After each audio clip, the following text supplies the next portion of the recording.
Hello प्यारे विद्यार्थियों, अगर आप बोर्ड परीक्षा 2026 की तैयारी कर रहे हैं तो ये वीडियो आपके लिए बहुत इम्पोर्टेंट होने वाला है, क्योंकि आज हम मॉडल पेपर नंबर 7 माध्यमिक परीक्षा कक्षा 10 गणित विषय का सरल करने वाले हैं। और ये पेपर आपके बोर्ड पैटर्न यानी बोर्ड के अंदर कैसा पेपर आएगा, इसका नॉलेज होना आपको बहुत ज़रूरी है। अगर ये आप पहले से जानते होंगे तो आपके लिए बहुत अच्छी बात है। अगर नहीं जानते हैं तो इस वीडियो को देख करके आपको बिल्कुल समझना चाहिए कि आपके पेपर में किस प्रकार के कितने क्वेश्चन आने वाले हैं। तो बिना देरी किए अपने पेपर की शुरुआत करते हैं। देखो, समय वो 3 घंटे 15 मिनट पूर्णांक 80, ये दिशा निर्देश आपको पढ़ने हैं। सबसे पहले पेपर के ऊपर अब आपको अपने रोल नंबर भरने हैं। फिर अपन खंड ए की शुरुआत करेंगे। खंड ए में बहुविकल्प वाले प्रश्न आएंगे। जो प्रश्न 1 है उसमें 1 से लेकर के 18 तक के, यानी आपको क्वेश्चन नंबर 1 में 18 क्वेश्चन मिलेंगे जो अबेसिडय के रूप में होंगे। तो देखो, बिना देरी किए अपने क्वेश्चन की शुरुआत करते हैं। क्वेश्चन नंबर 1 है 196 के अभाज्य गुणनखंडों की घातों का योगफल कितना है। तो देखो, 196 है ना, उसके अभाज्य गुणनखंड करके दिखाता हूँ मैं आपको। जैसे 196 है, इसमें 2 का भाग लगाएंगे। 19 में कितनी बार जाएगा? 9 बार, 1 बच गया। 16 में 8 बार, फिर 2 का भाग लगाएंगे। 4 बार, 1 बच गया। 9 बार, फिर 49 में किसका जाएगा? 7 का, 7 बार, फिर 7 का 1 बार। अब आपको पूछा कि अभाज्य गुणनखंड में घातों का योग पूछा है, ठीक है। तो देखो, 2 कितनी बार आया? 2 बार। 7 भी कितनी बार आया? 2 बार। तो 2 की घात भी 2 और 7 की घात भी 2, तो घात कितनी हो जाएगी? जोड़ोगे तो 4 हो जाएगी, ठीक है। नेक्स्ट क्वेश्चन है 12 व 15 का एलसीएम। 12 व 15 का एलसीएम निकालना आपको, तो कितना होगा? देखो, 12 के अभाज्य गुणनखंड कर लो। 2 का भाग लगाएंगे 6 बार, फिर 2 का भाग लगाएंगे 3 बार, फिर 3 का भाग लगाएंगे तो 1 बार। ऐसे ही 15 में 3 का भाग जाएगा 5 बार, फिर 5 का 1 बार। तो एलसीएम निकालेंगे तो उसके लिए देखो, 2 कितनी बार है? 2 बार। 3 कितनी बार है? 1 बार, ठीक है। और 5 भी कितनी बार है? 1 बार। कॉमन है तो ठीक है, नहीं है तो कोई बात नहीं। तो 5 दिए 15, 15 को 2 से गुणा करोगे 30, 30 को 2 से गुणा करोगे तो 60। इसका ऑप्शन ए सही हो जाएगा। फिर देखो, किसी बहुपद में y बराबर पी एक्स में शून्य को संख्या पूछी है। तो ये जो ग्राफ है ये एक्स एक्स को कितने बिंदुओं पे काट रहा है? 1 और 2, तो इसके शून्य होंगे 2, ठीक है। नेक्स्ट क्वेश्चन आपका 2x प्लस 3y बराबर 11 में y का प्रतिस्थापन होगा, यानी y बराबर क्या लिखेंगे या इसका प्रतिस्थापन करेंगे। तो देखो, y को तो यहीं रख लेंगे अपन, इस 2x को इधर भेजेंगे तो ये 11x में से किसका हो जाएगा? माइनस का, ठीक है। तो 11 माइनस 2x किस में आ रहा है? पहले वो देखो, 11 माइनस 2x ये आ रहा है इसमें, ठीक है। और फिर 3 गुणा में y के दूसरी तरफ जाएगा तो भाग में, तो यहाँ भाग में लिखा हुआ 3 देखो, तो इसका ऑप्शन ब सही हो जाएगा, ठीक है। फिर नेक्स्ट क्वेश्चन है समांतर श्रेणी दे रखी है। प्रथम पद ए है, सार्वंतर डी है, अंतिम पद एल है और n पदों का योगफल ज्ञात करना है। तो n पदों के योगफल का जो सूत्र होता है वो क्या होता है? जब आपको प्रथम पद अंतिम पद दे रखा हो, ठीक है, और n का मान भी दे रखा हो, तो योग का सूत्र क्या होता है? nवां पद का है ये भी। ये भी पूरा कंप्लीट सूत्र नहीं है, ये भी सही नहीं है। ये हो जाएगा n/2 कोष्टक में a प्लस एल। फिर है समांतर श्रेणी दे रखी है, सार्वंतर पूछा है, तो दूसरा पद कितना? 7 में से 3 घटाओगे 4, ऑप्शन ड सही हो जाएगा। फिर देखो, आगे क्वेश्चन दे रखा है, इसमें ये पूछा है कि EF का माप कितना है। देखो, आपको जो माप दे रखे हैं इन त्रिभुजों को देखना, ये सर्वांग सम किस हिसाब से है। जैसे देखो, ये 2, फिर कोण, फिर ये 4, ये 3, फिर ये कोण, फिर ये भुजा। तो कोण तो दोनों का बराबर है, ये भुजा 2 है, ये 3 है, ये 4 है, ये 6। देखो, ये भुजा इस दूसरे त्रिभुज की भुजा की 1.5 गुनी है। देखो, 2 में आधा जोड़े, 1 जोड़ेंगे तो 3, और 4 में कितने जोड़ेंगे? अगर 2 में 1 जोड़ रहे हैं तो 4 में कितने जोड़ेंगे? 2, 6 हो जाएंगे। ऐसे ही अगर अपन 3 में कितने जोड़ेंगे? इसका 2 में 1 जोड़ते हैं और 3 में आधा और जोड़ देंगे तो कितने हो जाएंगे? 3.5 हो जाएंगे। ये और 1.5 और 4.5 हो जाएंगे, यानी 4.5 सेमी, ठीक है। अब अगले सवाल में आपको इन बिंदुओं का मध्य बिंदु बताना है। ए बी का मध्य बिंदु क्या होगा? तो मध्य बिंदु निकालने के लिए एक्स निर्देशांक को जोड़ के 2 का भाग लगा दो और वाई निर्देशांक को जोड़ के 2 का भाग लगा देंगे। तो 4 और 0 में जोड़ेंगे 4 रहेगा, 2 का भाग लगाएंगे तो 2 आएगा। और 0 और 4 जोड़ेंगे तो भी 4 रहेगा, तो उसमें भी भाग लगाएंगे, 2 का तो 2 आएगा, 2,2 ये ऑप्शन सही हो जाएगा। फिर है 3 कोसेक 45 और कोस 45 का मान क्या होगा। देखो 3 गुना कोस 45 का मान कितना होता है, 1/√2, तो सेक 45 का हो जाएगा √2, और ये 1/√2, √2 से √2 कट गया, 3 का 1 से गुना करोगे तो 3 आंसर आ जाएगा, ऑप्शन बे सही हो जाएगा। किसी मीनार की छाया उसकी ऊंचाई के बराबर हो तो सूर्य का उन्नयन कोण क्या होगा। देखो दो छाया और ऊंचाई दोनों बराबर हो तो हमेशा कोण कितने डिग्री का बनेगा, 45 डिग्री का बनेगा। ठीक है, नेक्स्ट क्वेश्चन अपना, एक छेदक रेखा वर्त को कितने बिंदुओं पर प्रतिच्छेद करती है। तो छेदक रेखा वर्त को 2 बिंदुओं पर काटती है। ठीक है, 6 सेमी त्रिज्या वाले वर्त पर किसी बाह्य बिंदु ए से स्पर्श रेखा की लंबाई 10 सेमी है, तो बिंदु ए से वर्त के केंद्र की दूरी, तो केंद्र की दूरी है वो हमेशा कर्ण होता है। ठीक है, तो कर्ण निकालने के लिए क्या करना है, ये एक लंब हो जाएगा, एक आधार, इनका योग करके और इनका वर्गमूल निकालो। 10 का वर्ग होता है 100, 6 का 36, दोनों को जोड़ोगे तो 136, 136 का वर्गमूल पूरा होता नहीं है, तो ये वर्गमूल में ही रह जाएगा। फिर वृत्त का क्षेत्रफल ज्ञात करने का सूत्र होता है पाई आर स्क्वायर। शंकु के छिन्नक के वर्ताकार भाग की संख्या होती है। देखो शंकु का जो छिन्नक होता है ना, एक तो शंकु होता है, शंकु में तो वर्ताकार भाग एक नीचे ही होता है आधार में जो एक होता है। ठीक है, लेकिन जो शंकु का छिन्नक होता है उसमें शंकु के छिन्नक में हम वर्ताकार भागों की संख्या कितनी होती है, 2 होती है। ठीक है, फिर है यदि एक गोले का आयतन 36 पाई घन सेमी है तो उसकी त्रिज्या क्या होगी। तो गोले का आयतन दे रखा है, गोले के आयतन के सूत्र के बराबर रख दो, कितना होता है 4/3 पाई आर क्यूब बराबर 36 पाई। देखो पाई से पाई काट दो, 4 से काट दो इसको 9 बार, 9 का 3 से गुणा करोगे क्योंकि ये भाग में इधर गुणा में जाएगा 27, और r बराबर 27 का घनमूल निकालोगे तो 3 आ जाएगा, यानी त्रिज्या कितनी हो जाएगी 3 सेमी, यह ऑप्शन हो जाएगा। फिर है प्रथम 11 पूर्ण संख्याओं का मध्य क्या होगा। पूर्ण संख्या कहाँ से शुरू होती है, 0 से, तो 0 से आपको 10 तक की संख्या लिखनी है। कहाँ तक की लिखनी है, 10 तक की, 3 4 5 6 7 8 9 10, 10 तक की संख्या तो ये होगी, एक 0 हो गया तो 11 हो गया, इनको जोड़ करके आप क्या करोगे 11 का भाग लगा दोगे तो इसका माध्य आ जाएगा। और देखो इनका माध्य कितना होएगा,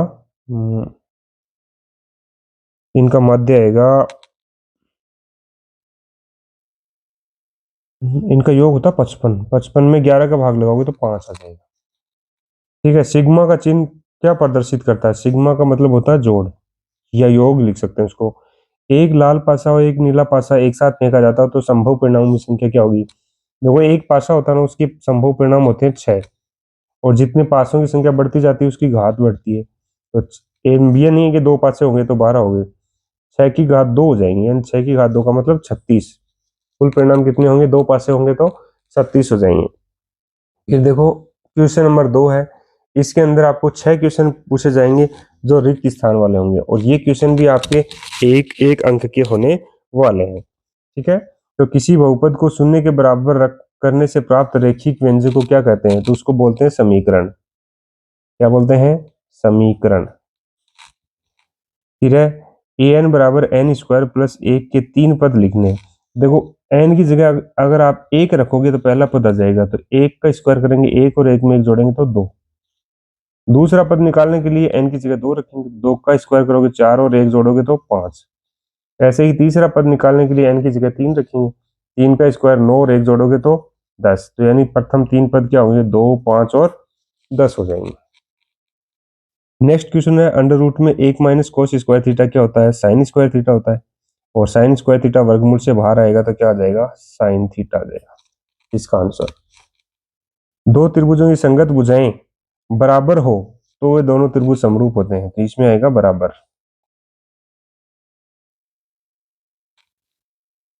सॉरी बराबर नहीं, समानुपाती, समानुपाती। फिर है दो वर्त एक दूसरे को बिंदु पर प्रतिच्छेद करते हैं, तो दो वर्त हमेशा अगर काटेंगे तो वो दो बिंदुओं पर ही प्रतिच्छेद करेंगे, कितने बिंदुओं पर करेंगे, 2 बिंदु पर। फिर है एक निश्चित घटने वाली घटना की प्रायिकता हमेशा कितनी होती है, 1 होती है। ठीक है, तो ये हो गया अपना दूसरा क्वेश्चन।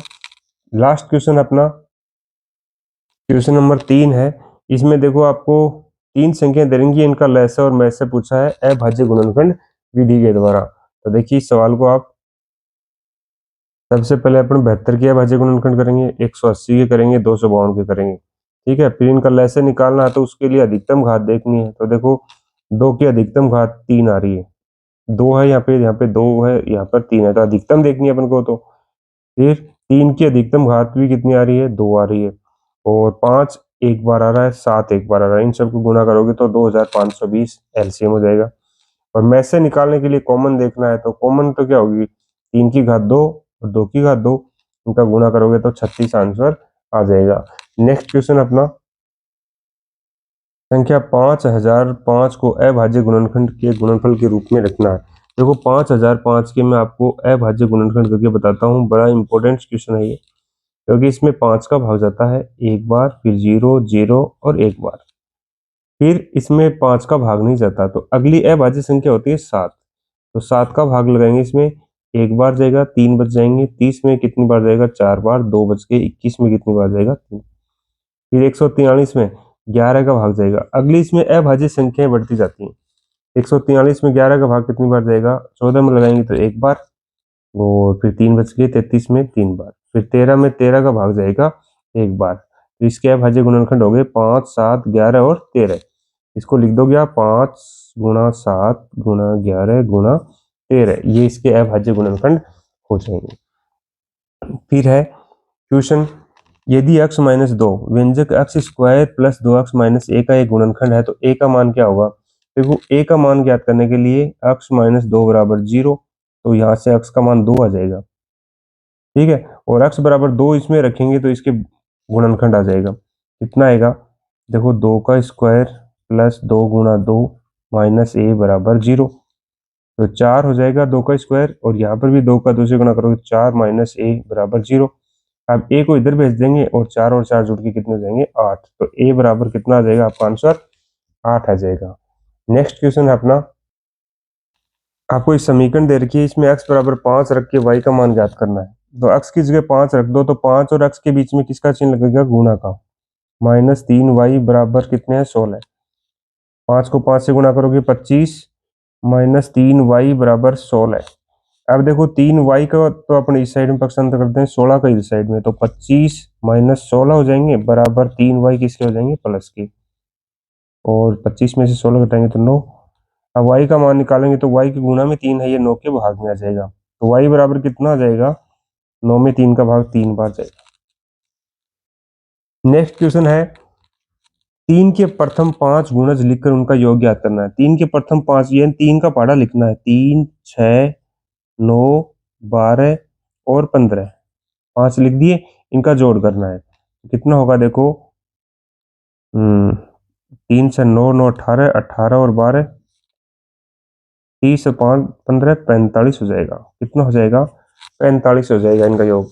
नेक्स्ट क्वेश्चन अपना, ये क्वेश्चन देखो, यदि एक वृत्त का केंद्र ये है, इसके व्यास के अंत बिंदु ये हो तो y का मान, बड़ा ही इंपॉर्टेंट क्वेश्चन है। देखो एक जैसे एक सर्कल दे रखा है, इसके केंद्र के निर्देशांक दे रखे हैं आपको 3,5, ठीक है, एक सिरे के निर्देशांक दे रखे हैं 4,7 और दूसरे के दे रखे हैं 2,y। केंद्र हमेशा क्या होता है, व्यास का मध्य बिंदु होता है, तो यानी इसमें जो y का मान निकालना वो मध्य बिंदु सूत्र से निकालेंगे, और मध्य बिंदु सूत्र उसी का लगाएंगे जिसका अपन को मान निकालना है, दोनों लगाने की जरूरत नहीं है। जैसे y का मान निकालना है तो y के लिए मध्य मान सूत्र क्या होता है, y बराबर y1 प्लस y2 बटा 2, ये होता है। बीच में केंद्र पे लिखे होते हैं वो x1 और y1 होते हैं, ये x1 सॉरी x और y होते हैं, ये x1 y1 और x2 y2 ये व्यास के सिरे होते हैं। तो x y की जगह कितना आएगा, 5, ठीक है, y1 की जगह 7 प्लस y2 की जगह y और बटे में 2। अब ये 2 5 की तरफ जाएगा तो गुण हो जाएगा, 10 हो जाएगा, 10 बराबर 7 प्लस y। अब y का मान निकालेंगे तो 7 का पक्षांतर कर देंगे, तो 10 में से 7 घटा देंगे, 10 माइनस 7, तो बराबर क्या बचेगा, y। 10 में से 7 घटाएंगे तो अपना आंसर आ जाएगा 3। समझ में आया क्या, y का मान निकालना तो y के लिए मध्य बिंदु का सूत्र लगाया, अगर x का मान निकालना होता तो x के लिए मध्य मान का सूत्र लगा देते। अब देखो अगले क्वेश्चन में आपको इसमें मान रखने, जैसे साइन 60 का मान कितना होता है, √3/2, cos 30 का भी वही होता है √3/2, साइन 60 का 1/2 और कोस 60 का भी 1/2। अब इनको गुणा करोगे तो रूट का रूट से गुणा करेंगे तो रूट हट जाएगा, नीचे 4 और यहाँ पर भी 1/4। इनका जोड़ करोगे एलसीएम तो 4 ही आएगा, हर समान है तो क्या करना, ऊपर वाली संख्या सीधी जोड़ दो, 3 और 1 4, 4/4। आंसर कितना आ जाएगा, 1।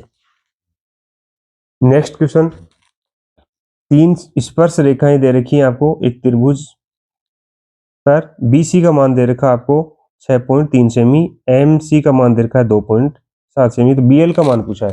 देखो ये मान निकालना बड़ा आसान है, इसको आप निकालोगे कैसे, जैसे किसी भी बाहर स्थित बिंदु से दो स्पर्श रेखाएं खींचते हैं, जैसे सी बिंदु से स्पर्श रेखा खींची है, कौन सी, सी एम और सी एन, इन दोनों की लंबाई क्या होगी, बराबर होगी, यानी सी एन है, इसका मान भी कितना होगा, 2.7 सेमी, ठीक है।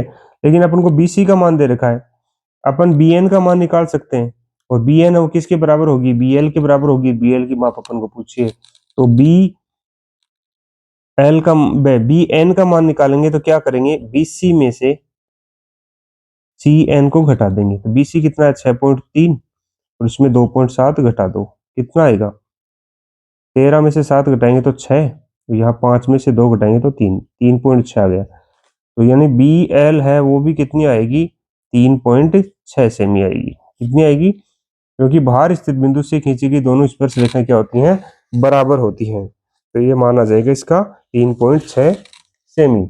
नेक्स्ट क्वेश्चन अपना, इस क्वेश्चन में आपको 14 सेमी त्रिज्या दे रखी है, केंद्र पे कोण दे रखा 60 डिग्री, चाप की लंबाई पूछी है, तो चाप की लंबाई का सूत्र क्या होता है, चाप की लंबाई बराबर होता है पाई आर थीटा बट्टा 180 डिग्री, पाई का मान 22/7, आर का मान 14, थीटा का मान 60 और बटे में कितना है 180, 0 से 0 कट गया, 7 से कट जाएगा ये 2 बार और 6 से कट जाएगा ये 3 बार, 22 को 2 से गुणा करोगे तो 44, 44 में 3 का भाग लगा दोगे तो वो आ जाएगी आपकी चाप की लंबाई, ठीक है।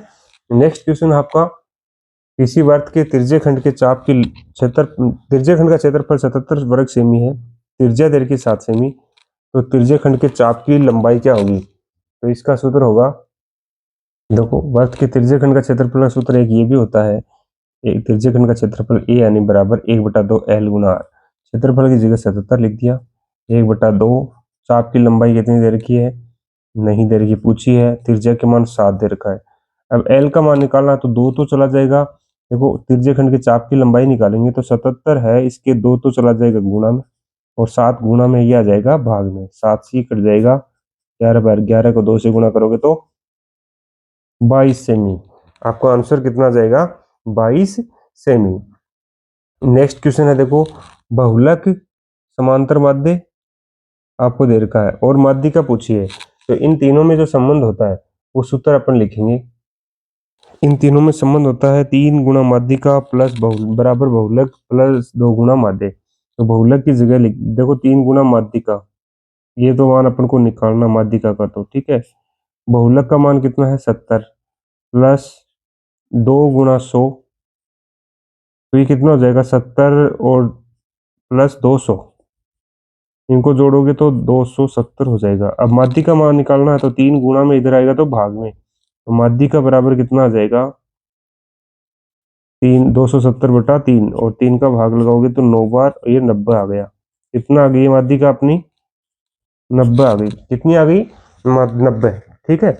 नेक्स्ट क्वेश्चन अपना, आपको देखो एक बंटन दे रखा है, इसमें पूछा है माध्यक वृत्त की ऊपरी सीमा और बहुलक वृत्त की निम्न सीमा का अंतर बताना है, तो देखो बहुलक वर्ग की है ना निम्न सीमा, बहुलक वर्ग तो होगा, देखो सबसे बड़ी बारंबारता 20 है, तो बहुलक वर्ग की निम्न सीमा तो हो जाएगी 125, ये आपको लिखना है, बहुलक वर्ग की निम्न सीमा कितनी हो जाएगी 125, और माध्यक वर्ग की ऊपरी सीमा निकालने के लिए अपन को CF निकालनी पड़ेगी, CF कितना होगा, इनका योग करेंगे और योग करके क्या करेंगे, 2 का भाग लगाएंगे, तो देखिए इसमें जैसे इनका योग करोगे तो 67 आएगा, 67 में 2 का भाग लगाएंगे 33.5 आएगा, तो 33.5 से ठीक सबसे बड़ी बारंबारता 42 है, इसके संगत वर्ग अंतराल है 125 से 145, यानी जो बहुलक वर्ग था वही वर्ग है, तो इसकी उच्च सीमा कितनी होगी 145 और बहुलक वर्ग की निम्न सीमा कितनी है 125, तो 145 में से 125 घटाएंगे तो 20 आंसर आ जाएगा। कितना आंसर आ जाएगा? 20 आंसर। ठीक है, नेक्स्ट क्वेश्चन अपना, खंड ब में आपको दो दो अंक वाले क्वेश्चन पूछे जाएंगे। तो पहला क्वेश्चन है, बहुपद दे रखा है जिसके शून्यंकों का योग 40 है, तो k का मान क्या होगा? देखो शून्यंकों का योग दे रखा है 40, वैसे यहाँ से इसकी ए बी सी के मान निकालो तो अक्स स्क्वायर के साथ में लिखा वो ए का मान होता है, एक अक्स के साथ में लिखा वो बी का मान, और लास्ट में लिखा होता है वो सी का मान। जैसे शून्यंक मान लिया अल्फा बीटा, शून्यंकों का योग निकाल लिया -b/1 से अल्फा प्लस बीटा, यानी शून्यंकों का योग आ गया, गुणनफल कितना आ गया? किया गया। अब प्रश्न अनुसार लगा लिखेंगे, शून्यंकों के वर्गों का योग यानी alpha square plus beta square बराबर 40 है। अब इसमें सरल समीकरण लगा करके इसको सरल कर लिया, यहाँ से k का मान आ गया 12। ठीक है, कैसे सरल किया ये? a प्लस बी का होल स्क्वायर से लगा करके, क्योंकि a प्लस बी का होल स्क्वायर ये होता है ना, जैसे a square plus B square plus के 2ab, ये तो होता है। अपन को ये इस रूप में दिया हुआ था, 2ab का इधर पक्षांतरण कर दिया तो देखो ये आ गया। अपन योग दे ही रखा था और गुणनफल भी दे रखा था, इसमें रख दिया तो ये अपना आंसर आ जाएगा। ठीक है, नेक्स्ट क्वेश्चन अपना, दो संख्याओं का अंतर 26 है, एक संख्या दूसरी संख्या की 3 गुनी है, तो उन्हें ज्ञात कीजिए। तो इसका आंसर होगा, दो संख्याएं मान ली x और y, इनका अंतर तो दे रखा है 26 और एक संख्या दूसरे की 3 गुनी है, तो x बराबर 3 गुना y। अब इनको समीकरण 1 व 2 दे दिया, इसको प्रतिस्थापन विधि से हल कर लिया, समीकरण 2 से मान 1 में रख दिया, तो देखो 3y माइनस वाई बराबर 26, तो 3y में से 1y घटाया 2y बराबर 26, तो y का मान निकालोगे तो 2 26 के भाग में जाएगा तो 13। अब ये y का मान किसी भी एक समीकरण में रख कर x का मान निकालिए, तो ये संख्या आ गई 39 व 13।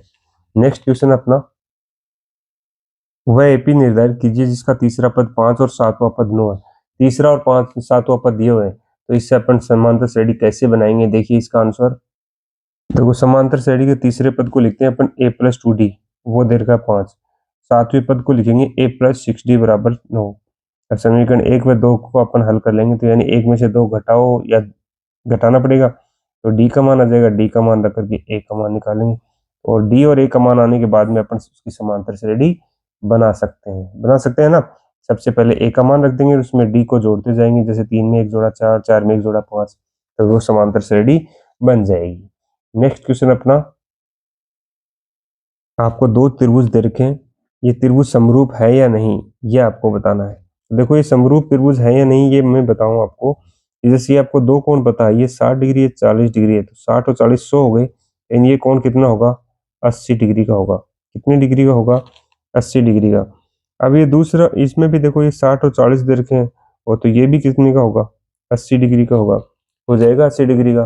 उसके बाद में क्या करना है अपन को, इस दोनों त्रिभुजों के तीनों कोण बराबर हैं, लेकिन बराबर है कहाँ से, इसको अपन लिखेंगे, जैसे इसमें मैं नाम लिख दूं त्रिभुज ए बी सी, तो ये समरूप होगा किसके? त्रिभुज ए बी सी लिखा, तो ए का कोण 80 डिग्री है, इसमें 80 डिग्री कोण किसका है? क्यू का। फिर बी की तरफ यानी 60 डिग्री की तरफ चले, यानी क्यू पी की तरफ चलेंगे, और फिर आर की तरफ, ये इसका समरूपता का नियम हो गया, और ये इस हिसाब से समरूप हो जाएंगे। ठीक है, नेक्स्ट क्वेश्चन अपना, एक्स अक्ष पर एक ऐसा बिंदु ज्ञात कीजिए जो बिंदुओं दोनों से समदूरस्थ हो। तो उसकी दूरी निकालने के लिए आपको एक्स अक्ष पर कोई बिंदु मानेंगे,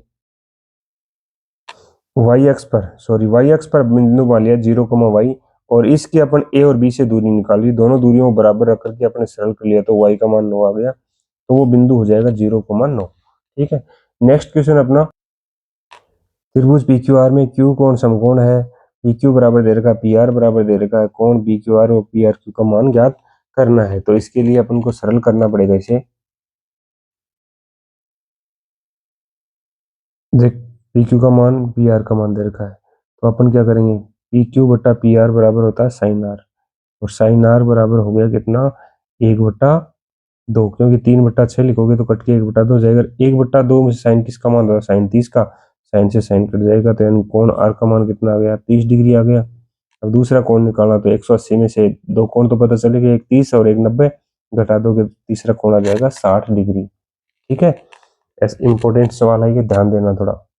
नेक्स्ट क्वेश्चन अपना, एक सर्कल पर दो स्पर्श रेखाएं पी ए और पी बी ओ के अंदर पर जहां दो स्पर्श रेखाएं हैं, कोण AOB बराबर, ये कोण आपको दे रखा है 105 डिग्री, कितना दे रखा है, और APB ये कोण पूछा है। तो याद रखना हमेशा ये दोनों कोण है ना, इन दोनों का कोण, जब भी किसी सर्कल के ऊपर स्पर्श रेखा खींची हुई है तो दोनों सम्मुख कोणों का योग 180 होता है। तो ये कोण निकालना है तो 180 में से आप क्या करो 105 को घटा दो, तो ये कोण आ जाएगा आपका 75 डिग्री। अब थोड़ा लिख करके तो दिखाना ही है कि कोण AOB प्लस कोण APB बराबर 180, और फिर इसमें से माइनस कर दोगे तो ये आपका आंसर हो जाएगा। ठीक है, नेक्स्ट क्वेश्चन अपना, एक वृत्त के तिर्जे खंड का परिमाप 21 सेमी है, त्रिज्या दे रखी है, तिर्जे खंड का क्षेत्रफल पूछा है। देखो इस सवाल को सरल करने के लिए सबसे पहले आप तिर्जे खंड का परिमाप त्रिज्या लिख ली। अब L प्लस 2R बराबर, L प्लस 2R क्यों लिखा, तिर्जे खंड का परिमाप 31 सेमी दे रखा ना, तो यानी ये L तो क्या हो गया, इसका तिर्जे खंड का परिमाप हो गया, और R और R जुड़ के 2R हो गया, यानी परिमाप को ऐसे लिख सकते हैं। अब आपको R का मान पता है 6.5 है, तो इसको गुणा करके 13 में से घटा दिया तो L का मान आ गया कितना, 18 सेमी। अब तिर्जे खंड का क्षेत्रफल निकाल सकते हैं, 1/2 L गुना R होता है, 1/2 18 गुणा 6.5, सरल कर लिया तो अपना तिर्जे खंड का क्षेत्रफल आ गया। नेक्स्ट क्वेश्चन अपना, आपको एक माध्य ज्ञात करना है, x और f के मान दे रखे हैं, तो x और f का मान दे रखा हो तो आपको fx का कॉलम बनाना होता है, fx का जोड़ करते हैं, f का जोड़ करते हैं, उसमें भाग लगा देते हैं। देखिए फिर भी आपको इसका आंसर दिखाता हूं मैं आपको। जैसे आप x और f के मान दे रखे हैं, fx निकालो, fx का योग करो, f का योग कर लो, x बार बराबर सिग्मा fx बटा सिग्मा f, भाग लगाओ 17.13 आंसर आ जाएगा। नेक्स्ट क्वेश्चन अपना, एक बच्चे के पास ऐसा पासा है जिसमें फलक लिखे हुए हैं, इसको फेंका जाता तो इसकी प्रायिकता ज्ञात करनी है, जैसे A आने की, D आने की, C नहीं आने की, D B आने की। तो इसकी प्रायिकता निकालने के लिए अपन फलकों की कुल संख्या लिख ली 6। अब दो फलक A है, A 2 बार आ रहा ना, तो A प्राप्त होने की प्रायिकता क्या हो जाएगी, 2, तो कुल परिणाम हमेशा नीचे लिखे जाएंगे सभी में, 2/6 कट के 1/3 आ जाएगा। ऐसे D आने की प्रायिकता पूछेगा तो D कितनी बार आ रहा है, एक बार, तो 1/6 हो जाएगा। C नहीं आने की पूछ रहा है तो पहले आप C आने की निकाल लो, कितनी आ जाएगी, C आने की कितनी है, C एक बार आ रहा है तो 1/6, और C नहीं आने की कितनी होगी, एक में से 1/6 घटाएंगे तो 5/6 आ जाएगा। ऐसे ही B आने की प्रायिकता पूछे तो B भी कितनी बार आ रहा है, एक बार, तो इसकी भी प्रायिकता कितनी आ जाएगी, 1/6। नेक्स्ट क्वेश्चन अपना, दो संख्याओं के वर्गों का अंतर ये 180 है, छोटी संख्या का वर्ग बड़ी संख्या का 8 गुना है, दोनों संख्या ज्ञात कीजिए। अथवा वाला क्वेश्चन भी कर सकते हैं आप, द्विघात समीकरण दे रखी है, इसके मूल ज्ञात करना है। दोनों आंसर मैं आपको दिखाऊंगा। देखो जैसे बड़ी संख्या x मान ली, छोटी संख्या का वर्ग है वो बड़ी संख्या का 8 गुना, तो बराबर 8x हो गया। दोनों संख्याओं के वर्गों का अंतर 180 है, तो बड़ी संख्या का वर्ग तो x स्क्वायर हो गया, छोटी संख्या का वर्ग -8x, तो घटा दिया बराबर 180। यहाँ से आपके द्विघात समीकरण बन गई, और इसके गुणनखंड करेंगे तो ये आ जाएंगे x बराबर 18 और x बराबर -10। अब कोई भी संख्या ऋणात्मक तो हो नहीं सकती, तो बड़ी संख्या 18 होगी, छोटी संख्या कितनी हो जाएगी, 8 को 18 से गुणा करोगे और उसका वर्गमूल निकालोगे, +-12 आ जाएगा। यानी संख्याएं 18 और 12 भी हो सकती हैं, और 18 और -12 भी हो सकती हैं। या फिर इसके अथवा वाला क्वेश्चन करो, तो इसमें भी आप द्विघात समीकरण के गुणनखंड कर लो और उसके मूल निकाल दो। मूल निकालने के लिए क्या करना है, दोनों गुणनखंड है उनको 0 के बराबर रख दो, तो आपके दो मूल आ गए, 2/3 और -1/2, यही मूल कहलाते हैं।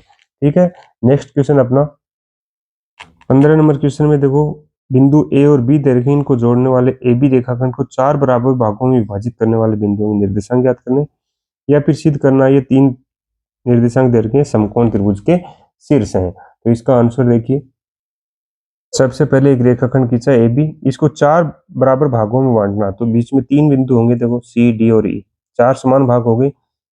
सबसे पहले अपन बिंदु D के निर्देशांक निकालेंगे, क्योंकि D है वो AB का क्या है, मध्य बिंदु है, तो AB का मध्य बिंदु का निर्देशांक कैसे निकलेंगे, -2 और 2 को जोड़ोगे 0, 0 में 2 का भाग लगाओगे तो 0 आ गया। देखो फिर दूसरा निर्देशांक निकालोगे, 2 और 8 को जोड़ोगे 10, 10 में 2 का भाग लगाओगे तो 5। देखो ये दिखा रहे हैं।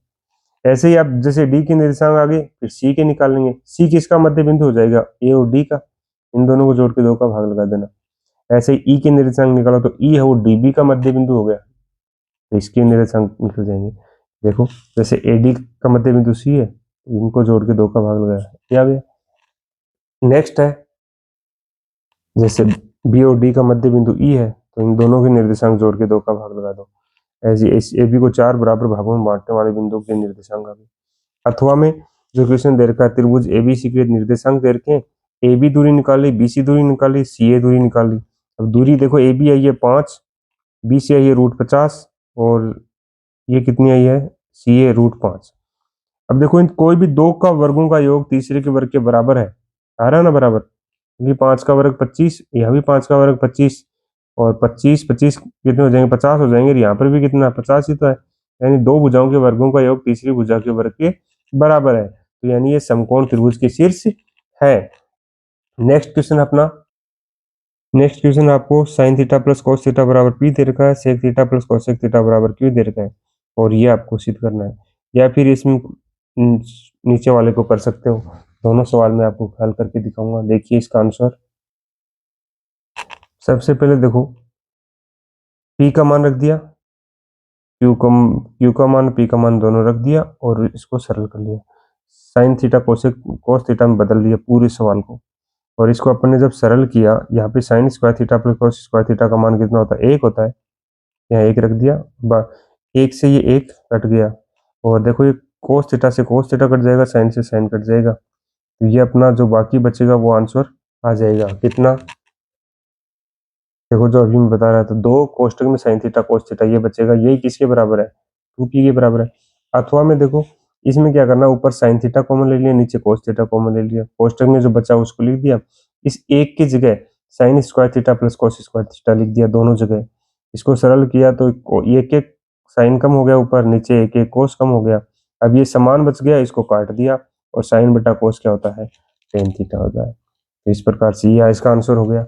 नेक्स्ट क्वेश्चन अपना, क्वेश्चन नंबर 17 है। इसमें देखो माध्यक ज्ञात करना है। अथवा में जो सवाल लिखा उसमें भी क्या ज्ञात करना है, माध्यक ही ज्ञात करना है। तो माध्यक कैसे ज्ञात करेंगे, देखिए सबसे पहले आपको वर्ग और बारंबारता दे रखी है, CF निकालेंगे। CF आता है, इसका योग आता है 100, 100 में 2 का भाग लगाएंगे, 50 आएगा।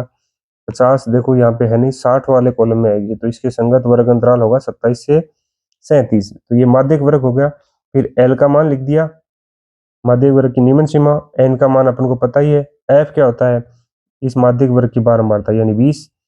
CF क्या होता है, CF संचयी बारंबारता माध्यक वर्ग से ठीक ऊपर वाली 40 हो गई। h का मान, इनमें कितने का अंतर है, 10 का, ये लिख दिया। अब इसका सूत्र में मान रखेंगे, देखो सूत्र है माध्यक बराबर L प्लस कोष्टक में n बटा 2 माइनस CF बटा f इंटू h, इसमें मान रख कर दिया। यहाँ 10 बच गए, 10 से और 10 गुना करेंगे तो 100 हो जाएगा, 100 में 20 का भाग लगाएंगे तो 5, और 27 और 5 जोड़ेंगे तो 32 आ जाएगा। ऐसा ही दूसरे क्वेश्चन में करना है, इसमें भी CF निकालना है, ये 50 आ जाएगा, 50 बटा 2 25 हो जाएगा, 25 ही 34 वाले में आएगा, तो माध्यक वर्ग 50 से 60 हो जाएगा। ये सब माध्यक वर्ग का वही सेम सूत्र लगाएंगे और उसको सरल करेंगे, तो इसमें भी माध्यक आपका आ जाएगा। ठीक है, नेक्स्ट क्वेश्चन अपना, नेक्स्ट क्वेश्चन नंबर 10 है। खंड 10 में त्रिकोणमिति के अनुप्रयोग से क्वेश्चन पूछा जा रहा है बार बार, और ये 100% आपके एग्जाम में भी आने वाला है। ठीक है, तो अपने इसका आंसर देखते हैं। क्वेश्चन नंबर 18 में देखो, आपको ये आकृति बनानी है। ये आपको जो पूछा है, पहले tan थीटा का सूत्र लगा दिया, फिर आपको कुल समकोण त्रिभुज का पता चल गया, कोण बी का पता चल गया, BD और DF बराबर है। आपको AB दूरी निकालनी है, तो इन दोनों को जोड़ देंगे, दोनों का जोड़ दिया तो नदी की कुल चौड़ाई आ गई। इसी प्रकार से इसके अथवा वाला करोगे तो ये डायग्राम बना लो, फिर जो मान दे रखे हैं वो लिख लेंगे। इसमें लिखने के बाद में जब इसको सरल करेंगे, देखो इसको सरल करेंगे तो tan थीटा का सूत्र लगा दिया, एक दूसरे में भी लगा दिया, फिर y का मान आ गया, और y का मान इसमें रख करके x का मान निकाल लिया, और फिर दोनों को सरल कर लिया, तो ये अपना आंसर आ गया लास्ट इसका। ठीक है, नेक्स्ट क्वेश्चन अपना 19 नंबर क्वेश्चन है। प्रत्येक घन का आयतन दे रखा है 27 सेंटीमीटर क्यूब, इनके संलग्न फलकों में मिलाकर एक ठोस बनाया जाता है, तो घनाभ का पृष्ठीय क्षेत्रफल पूछा है। इसके अथवा में भी क्वेश्चन है एक, वो भी देखो। इसके अथवा में एक बेलन का क्वेश्चन दिया हुआ है, कुल आयतन पूछा है इस ठोस का। ठीक है, दोनों का आंसर देखिए आप। सबसे पहले जैसे घन की भुजा सेंटीमीटर में मान लिया अक्स, आयतन दे रखा है, तो आयतन के बराबर, आयतन का सूत्र के बराबर उसका आयतन लिख दिया। अब अक्स की आयतन की भुजा की जगह अक्स लिख दिया। अक्स 27 का घनमूल निकालेंगे 3 आ जाएगा, यानी घन की भुजा आ गई 3। ये आपकी हाफ ईयरली में क्वेश्चन पूछा भी गया था, आपको ध्यान हो तो। इसके आगे देखो इसको सरल करेंगे। देखो दो घनों को जोड़ेंगे तो उनकी लंबाई है वो 2 और 2 3 और 3 बढ़ के 6 हो जाएगी, लेकिन चौड़ाई और ऊंचाई पे कोई फर्क नहीं पड़ेगा। फिर घनाभ का पृष्ठीय क्षेत्रफल का सूत्र लगा देंगे, इसमें लंबाई चौड़ाई ऊंचाई रख देंगे तो अपना घनाभ का संपूर्ण पृष्ठीय क्षेत्रफल आ जाएगा। फिर अगर इसके अथवा वाला करते हो तो एक आपको बेलन बनाना पड़ेगा। ये बेलन बनाने के लिए आपको क्या क्या लगाना पड़ेगा, एक दो तो अर्धगोले और एक क्या बनाना पड़ा, आयत। अब इसके आयतन निकालने के लिए आपको देखो पी क्यू आर एस का आयतन निकालना है तो क्या होगा, पाई आर स्क्वायर एच। ये किससे बना हुआ, एक तो बेलन हो गया, अर्धगोले का आयतन निकाल लिया, दो अर्धगोले हैं तो 2 से गुना कर दिया। अब ठोस का आयतन निकालने के लिए बेलन का आयतन और दोनों अर्धगोलों का आयतन जोड़ दिया तो ये अपना आंसर आ जाएगा। नेक्स्ट क्वेश्चन है अपना 20 नंबर क्वेश्चन है, बंटन रेखा इसका बहुलक पूछा है या फिर माध्य निकाल सकते हो, आपको जो सरल लगे वो निकालो। देखिए इसका आंसर, सबसे पहले अधिकतम बारंबारता 25 है तो इसके संगत वर्ग अंतराल हो गया 58 से 61, जो क्या होगा, बहुलक वर्ग होगा। फिर अपन L H F1 F0 F2 सब लिख देंगे और फिर इसका बहुलक का सूत्र लिखेंगे। बहुलक के सूत्र में ये मान रख दिए और इसको सरल कर लिया, देखो तो ये अपना आंसर आ गया। ऐसे ही आप नीचे वाला माध्य निकालना चाहो तो एक्स और एफ दे रखा है, मध्य मान वर्ग चिन्ह निकालना पड़ेगा, यू निकालते हो या डी निकालते हो तो एफ यू निकालते हो तो एफ यू का कॉलम बनेगा, डी निकालते हो तो एफ डी का कॉलम बनेगा और फिर माध्य का सूत्र लगा दोगे तो आपका आंसर आ जाएगा। ठीक है, नेक्स्ट अपन क्वेश्चन पेपर नंबर 8 सरल करेंगे जो अगले दिन आएगा। ठीक है, तो आप पेपर करना सॉल्व बिल्कुल ना भूलें और ऐसे ही ये सब पेपर आप जल्दी से जल्द जितना संभव हो जितने जल्दी हो सके इनको सरल कर लीजिए तो आपकी सभी प्रॉब्लम हो क्लियर हो जाएंगी। और आप काफ़ी बच्चे हैं वो पीडीएफ के लिए कमेंट करते हैं तो इसके लिए मैं बोलता हूँ सॉरी, क्योंकि पीडीएफ में आपको उपलब्ध नहीं करवा सकता क्योंकि इतना टाइम मुझे नहीं अभी। ठीक है, तो इसके लिए सॉरी और मिलते हैं नेक्स्ट वीडियो में। धन्यवाद, जय हिंद, जय भारत।